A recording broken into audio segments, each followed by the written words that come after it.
The EU is looking to move asylum processing and responsibilities beyond its borders.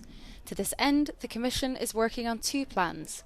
Firstly, in April, it adopted a plan to designate so-called safe countries of origin to fast-track asylum applications from nationals of these countries so they could be returned more quickly. These include the EU candidate countries and 7 others deemed safe.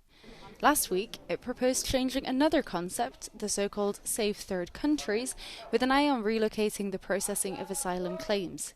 This would allow EU countries to reject an application and then forcibly send people to a country with which they have no connection. The third countries have not been named, but should protect asylum seekers from persecution and serious harm, not deport asylum seekers, and provide a functioning asylum system.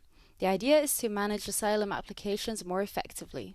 Well, the aim of both proposals is indeed to improve both the processing of asylum claims when they can be seen as manifestly unfounded for various reasons, and at the same time make sure that those who do not have a right to stay within the European Union but are already in the European Union are effectively returned. And so both share the aim of making the procedures, both asylum and return, more efficient, more effective, but of course also more implementable for the member states so that we can kind of bring back order and humanity to the common European asylum and migration policies.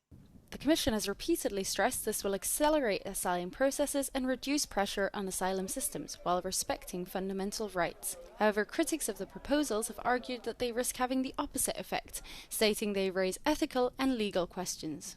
From a human rights perspective, the risks are already very clear. It's going to make it harder for people to access fair and full asylum procedures, even if they have very real protection needs. It increases the risk of refoulement, or people being sent back to danger, and their ability is restricted to challenge that decision from Europe, so they may be sent back to danger before their appeal has been heard. And lastly, it increases the risk of arbitrary automatic detention in third countries. You can already see with the EU's engagement with countries like Tunisia or Libya or Egypt that it has very little willingness or ability to monitor and enforce human rights in those partner countries.